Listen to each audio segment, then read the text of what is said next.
Well, the other night I admittedly had one of my kids' fruit roll-ups, um, and Wait, you ate a fruit roll up? I ate a fruit. It was one of those like Trader Joe's healthy fruit roll-ups. Did you wrap it around your finger? No, but those fruit by the foot. You're just like, or you just put it in like a giant bowl.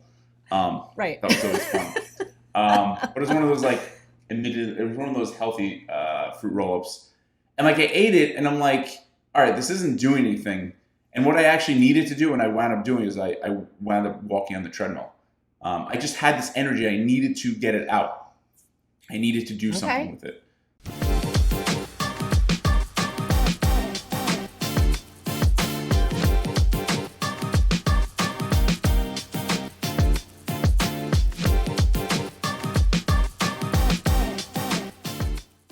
Hey there, guys. Hey, Adam.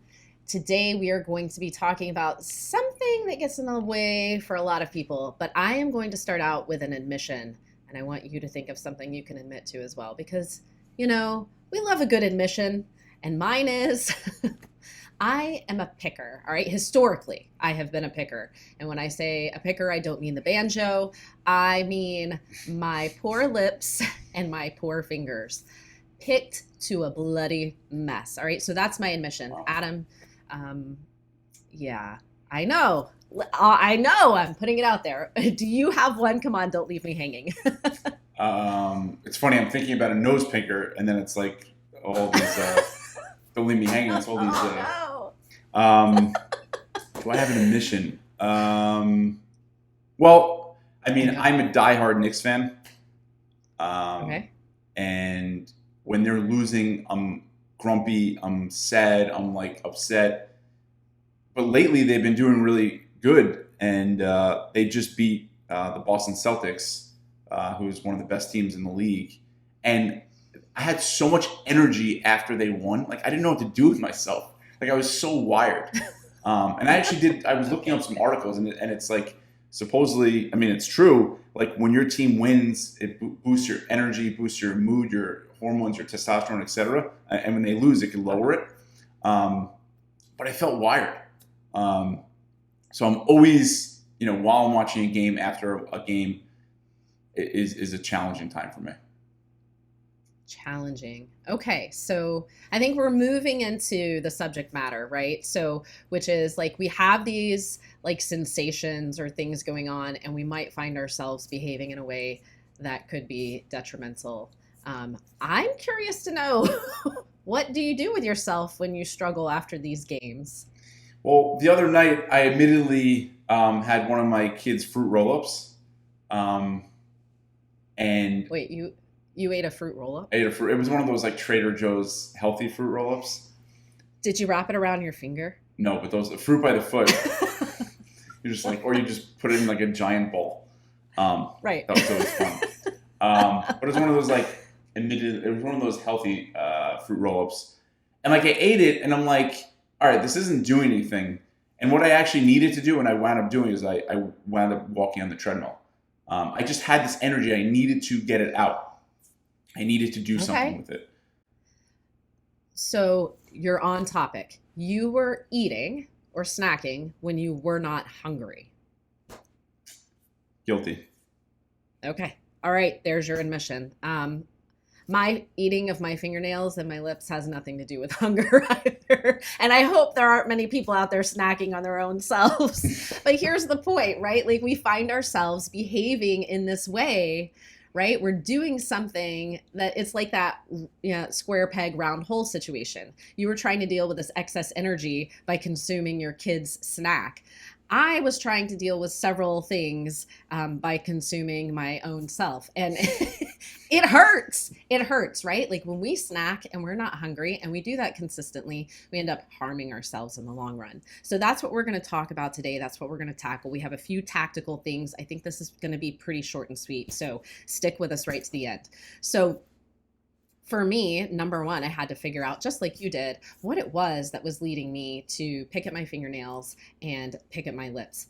And I'm not kidding when I say it was really causing physical pain. but I would do it anyway. And I know everybody listening to this video has probably caught themselves eating something going, I know I'm not supposed to be doing this. I know this isn't going to feel good tomorrow. I don't know why I can't stop doing this, The right? old, the Like, old, here I go again. And then when you go again, you have all this negative self-talk. And just a quick I side note, it's interesting that we always notice that, but we don't notice when we choose something healthy and we say, oh, this is something different. But it's always the here I go yeah. again when it's something typically not serving us. Anyway, sorry. Yes. No, you're right on. Like, it's so weird how we latch on to the things that make us feel worse. Like, what is that? Misery loves company, and I love to be miserable. I don't know. But anyway, all right. So, first things first, we have to figure out when it is that we do these things, right? And for most of us, it's probably about the same times of day or during the same experiences, right? What I came to figure out was I picked the heck out of my nails when I was stuck in traffic. I used to live in a big, huge city, Houston, Texas, born and raised there, lived there well into my adult years. I would get out of the car after sitting in hours of traffic and just ravaged, painful nails, right? Now, I figured that out. My lips were constantly chapped, so I would just pick them. Having chapped lips meant picking my lips, right? So your team won, you were wired, and that apparently meant consuming a fruit roll up. So we're figuring out when these things are happening, right? Now, Adam, why don't you take the lead? Why are we doing these things? Yeah, I mean, ultimately, it's about escaping a feeling, and whether it's an uncomfortable feeling. I mean, for me, having energy, being absolutely wired at like 10:30 at night, like I don't really know what to do with it. It's uncomfortable in a way, right? I'm not used to it. I'm used to winding down at that time of day. So what we're doing, whether it's biting your nails, picking your lips, eating a fruit roll up, whatever it might be, we're escaping a feeling, right? It's our reaction to that feeling, which is that's what we're trying to escape. Yeah, 100%. I wanted to get out of the car and I couldn't. Right. So I would just pick my nails. And it was unconscious. Like, I've heard clients tell me, like, I feel like I'm in a fugue state when I'm snacking. 100%. You feel like you have no control over yourself, Yes. right? So, cool thing. I don't live in a big city anymore. I am very lucky I don't have to sit in traffic. So, my nails are pretty decent most of the time. But listen, I mean, I could still very well have to deal with traffic. So then you have to say to yourself, okay, what can I do? I understand the situation is traffic, or, and this can also occur with snacking, because I've definitely like had snacks in my car. I've had clients who've had snacks in their car, and to while away the time and to help them with a feeling of being stuck in this car, dealing with traffic, you're eating. That's all it is. You're just distracting yourself from those unfun feelings of being stuck in somewhere you don't want to be, right? So then you have to think about, okay, what can I do? And it really boils down to environment, right? If you can't take yourself out of traffic, well, don't keep the snacks in the car. I guess if I was still doing it, I'd probably wear gloves. I know women and perhaps men who get their nails done to help prevent that. You can't really sit on your hands because you need your hands to dry. I don't know, short of like coating your nails in Vaseline. Right. But you got to get creative, right? Well, I mean, wearing gloves, especially when you're trying to prevent yourself from picking your nails, I mean, that is a competing behavior, right? And setting up competing behaviors is really powerful. So, like, something I'll do sometimes as well is chew gum while I'm watching the game, because you can't eat and chew a fruit roll up at the same time, right? At least I can't. Most people can't, right? So having these competing behaviors is very powerful. So for you, wearing gloves, for me, chewing gum sometimes, that's a competing behavior, right? If you're in traffic, another thing, like I don't know many people who love traffic, although if you reframe it, maybe you listen to a podcast, you listen to something interesting, it's your time. But like in my car, I have like those stress balls, and also the grip things. And like you're driving with one hand and then you have the other one with the hand, like it's hard to eat while you're doing that. Right. So those are examples of competing behaviors. And I think it's always worth doing that. Like having tea, I've tried having tea at night. That helps as well. But the competing behavior, I think, is a powerful tactic. Yeah. And you really have to be thoughtful about it, right? Like you can't just assume like, okay, now I'm aware that I pick my nails or snack while I'm in traffic, or I'm, picking my nails while I'm reading stuff for work, or eating while I'm like processing the spreadsheet, or whatever the case is, or I'm eating at night to deal with like the energy that I have.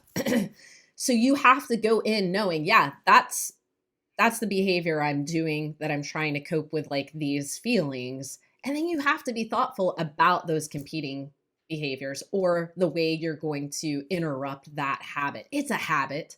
We all develop them. So it's not a big, heavy thing. It's not a you broken thing.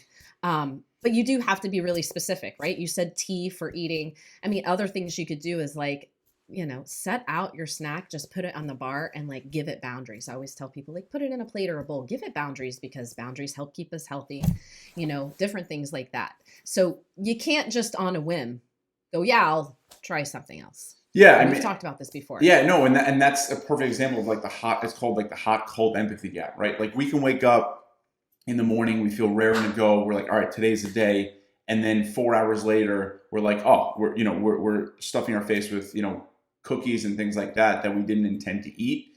And like at one moment, we're very cool, calm, and collected. We feel intentional, and then later on, we're irrational, impulsive, etc. And it's impossible it's not impossible, but it's very difficult to set yourself up when you're in the heat of the moment, right? When you're in that hot state. When you're in the cold state is when you want to set yourself up, right? We all have limited willpower. We all want to use that limited willpower to set ourselves up for times where to set ourselves up so we don't need it later on, right? So use that limited willpower to set yourself up for later on. Definitely. Don't wait. You can't wait, right? I always say practice when it's easiest. Plan when it's easiest. Yes. Right? Plan when it's easiest. Totally. So here's the deal. We are saying, if you snack when you're not hungry, figure out when those moments are. Try to figure out why you're doing it, because it's probably the same stuff over and over again. And give yourself a little compassion there, because we all do that sort of thing. We all struggle with dealing with things we don't like feeling. No big deal. It's human nature. I mean, that is what we do. We're hardwired to do that. Yeah.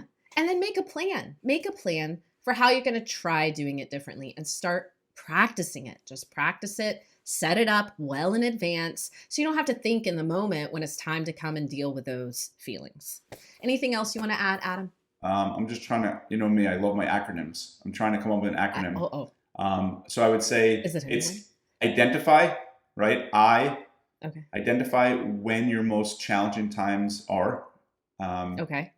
Then it would be plan for them, IP, right? And then it would be, I would say test drive it. Test drive your new plan and see how it goes. Am I missing anything? IPT, not a great acronym, but we'll workshop that. Yes, there you go. We'll workshop it. If any of you have ideas, leave us a comment. Let us know, or send Adam an email. Yeah, I think this is a powerful video. Simple but effective. Just become aware your most challenging times. Plan for it, not in the moment, and realize what you're doing is human nature. It's the human spirit. We're trying to deal with all these conflicting feelings. Sometimes we use a behavior or a food that we don't want to, and we can absolutely change it. We just need to be aware of it and plan for it. Absolutely. All right, guys, we'll see you again soon. Take care.